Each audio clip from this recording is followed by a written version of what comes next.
Guyana is on the edge of a transformation the world has never seen before. A nation once held back by blackouts, high electricity costs, and an aging power grid is now sitting on one of the greatest oil and gas discoveries of the 21st century. But while the country prepares to become one of the richest nations per capita, one question remains: can this new wealth finally bring an end to decades of darkness? Today, we're diving into the massive gas-to-energy project, a multi-billion-dollar gamble that promises to finally flip the switch on Guyana's future. From a 225-kilometer undersea pipeline to a 300-megawatt power plant and a $422 million national grid rebuild, this is the story of a country racing against time, and against history, to power its own rise. Imagine a country standing on the edge of becoming one of the richest nations per capita on the planet. A place sitting on a gusher of new wealth pulled from deep under the ocean. Wealth so large it promises a future of unbelievable prosperity. Now imagine that in this same country, something as simple as flipping on a light switch feels like a gamble. The power flickers, the lights cut out, and the non-stop hum of a diesel generator becomes the soundtrack of everyday life. This isn't a fictional story. This is the wild, frustrating paradox of modern-day Guyana, a nation experiencing explosive economic growth, yet chained to a fragile, unreliable power grid. For decades, Guyana has suffered from constant blackouts and some of the highest electricity costs in the region, a reality that has slowed progress and driven its people crazy. But now, a massive change is finally on the horizon. Deep in the heart of the country, a project of enormous scale is rising, one built to completely rewire Guyana's future. And this is about far more than keeping the lights on. It's the story of a massive $422 million gamble on national transformation, an investment not just in steel or cables, but in rebuilding the entire system that powers the nation. Guyana is constructing the backbone for its huge gas-to-energy project, a modern network of transmission lines and substations designed to carry the very gas that's fueling the country's economic boom. The goal is simple but critical: stabilize the power supply, slash electricity costs by half, and unlock a brand new era of growth. This is the story of a nation trying to turn its offshore oil wealth into real, reliable onshore power for its people, and the huge challenges it must overcome to build a gas-powered future completely from scratch. To understand why this is such a big deal, you need to understand the daily struggle Guyana is trying to escape. For years, the national utility, Guyana Power and Light, GPL, has been fighting a losing battle. The country's power grid is old, fragile, and neglected. Prime Minister Mark Phillips has openly admitted that the system suffers from decades of underinvestment and poor maintenance, leaving it brittle and vulnerable to failures. The result? A power system nobody can truly depend on. Total system losses have reached a shocking 40%, caused by both technical failures and widespread electricity theft. This isn't just annoying, it's a massive drag on the economy. Businesses are forced to run expensive diesel generators, driving up costs and killing competitiveness. And regular households face brutal electricity prices because the country depends almost entirely on imported heavy fuel oil and diesel to generate power. This addiction to foreign fuel doesn't just make Guyana vulnerable to global price swings, it drains the country's foreign reserves. Meanwhile, demand for electricity is exploding. As Guyana's oil-driven economy takes off, so does its hunger for power. In 1 year, between September 2024 and September 2025, peak demand shot up from 180 megawatts to over 221 megawatts. And the growth isn't slowing. Projections show the Demerara-Berbice interconnected system, the nation's main grid, raising its peak demand from 205 megawatts in 2024 to an expected 250 megawatts in 2025. This rapid growth is putting enormous pressure on a system already stretched to its breaking point. In 2024 alone, GPL received almost 14,000 requests from new customers. Without a massive upgrade, the nation's economic engine would choke, starved of the power it desperately needs. Everything changed in 2015, when huge offshore oil fields were discovered. Overnight, this small country of fewer than 800,000 people found itself sitting on one of the world's biggest new oil discoveries. The impact has been transformational. GDP per capita soared from around $6,900 in 2020 to over $15,000 in just 3 years. By the end of the decade, Guyana could become the world's largest oil producer per person, with government oil revenues projected between $7.5 billion and $10 billion a year. For the first time in history, Guyana finally had the money to dream big, and fixing the energy crisis became a top priority. The solution wasn't just in the oil itself. It was in the natural gas produced alongside it.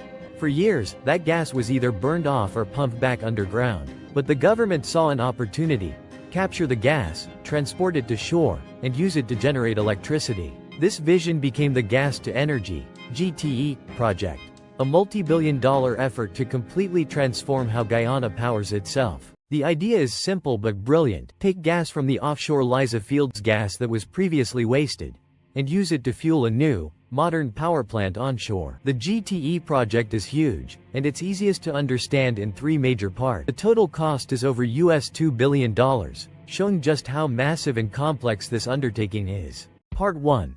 The pipeline. ExxonMobil Guyana built a 225-kilometer pipeline stretching from the Liza Destiny and Liza Unity production ships, across the ocean floor, and onto the west coast of Demerara. This pipeline, built for about $1 billion, will carry around 50 million cubic feet of natural gas per day in its first phase. It's already complete and filled with nitrogen, waiting to be linked to the onshore facilities. Part 2. The integrated facility at Wales. On the west bank of Demerara, the raw gas will be processed. The site includes two major components: a natural gas liquids (NGL) plant, a 300-megawatt combined cycle power plant. The NGL plant will separate valuable liquids like propane and butane, which can be sold locally or exported. The dry gas that remains will be fed directly into the power plant. The 300-megawatt facility uses 4 advanced gas turbines and 2 steam turbines for maximum efficiency. Managed by US-based Linac, it is the beating heart of the entire project, turning raw gas into usable power and valuable byproducts. Part 3. The transmission and distribution network. This is where the $422 million upgrade comes in. A pipeline and power plant are useless if the electricity can't reach the people. Guyana's old grid, especially the Demerara-Berbice Interconnected System, DBIS, simply wasn't built to handle this new power. Prime Minister Mark Phillips made it clear: if you don't have a proper backbone, the whole system will not work. So in April 2025, Guyana signed the largest contract in GPL's history, $422.2 million with PowerChina and India's Kalpataru Projects International. Their job is to build a modern grid capable of carrying the new electricity across the country, and they have just 1 year to complete it. The upgrade includes 155 kilometers of 230 kilovolts double-circuit transmission lines, 167 kilometers of 69 kilovolts lines, 5 brand new substations: LBI, Enmore, Trafalgar, Williamsburg, and East Berbice. A major expansion of the Kingston substation. The new 230 kilovolts line will connect the GTE substation to Williamsburg, forming a strong national energy corridor.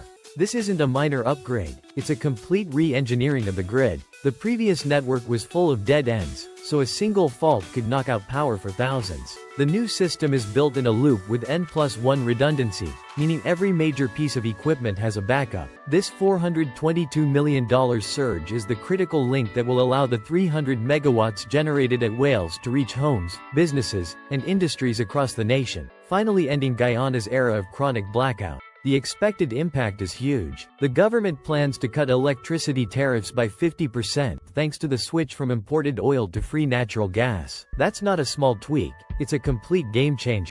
Families could save thousands each year, and around $20 billion would flow back into the economy. For businesses, cheaper electricity means lower costs, more competitiveness, and faster industrial growth. The Wales Development Zone is expected to grow into a major industrial hub powered by cheap, reliable gas. Plans already include a fertilizer plant, which could drastically reduce farming costs and strengthen agriculture. The project will also produce 4,000 barrels per day of propane, butane, and other NGLs in Phase 1, enough to make cooking gas cheaper and possibly turn Guyana into an export. Environmentally, the switch from heavy fuel oil to natural gas could cut emissions from power generation by up to half. Of course, a project this massive comes with challenges. The total cost has risen to over $2 billion, and delays have shifted completion from 2024 to 2025. And now to Q2 of 2026. Soil problems at the Wales site and contract disputes slowed progress. But despite the setbacks, the work is real and ongoing. As of September 2025, the project was 68% complete, the power plant was 78% complete, The pipeline is fully finished. Most transmission lines are nearly done. The toughest remaining job is completing the turbine foundations at Wales. Contractors are now working on an aggressive 120-day schedule to push through. And even while Phase 1 is still under construction, the government is already planning Phase 2, a second power plant adding another 250 to 300 megawatts, plus another NGL facility. 7 global companies have already submitted bids. The story of Guyana's $422 million transmission project is the story of a nation racing to modernize its energy system. The rising steel towers and high-voltage lines represent much more than infrastructure, they represent ambition. They connect offshore resources to homes, schools, hospitals, and industries. Through a 225 kilometers pipeline, a major power plant at Wales, and a brand new national grid, Guyana is building an entirely new energy reality, powered by its own oil and gas wealth. But the final question remains. Will Guyana deliver? Share your thoughts below, and don't forget to subscribe for more. Guyana's $422 million grid transformation isn't just a national upgrade, it's a statement of ambition. Steel towers, new substations, and high-voltage corridors now stand as symbols of a country determined to rewrite its destiny.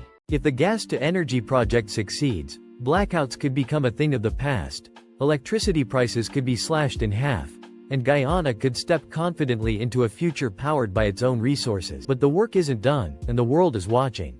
Will Guyana rise to the challenge and fully deliver on its energy revolution? Let me know your thoughts in the comments, and don't forget to like, share, and subscribe for more stories like this.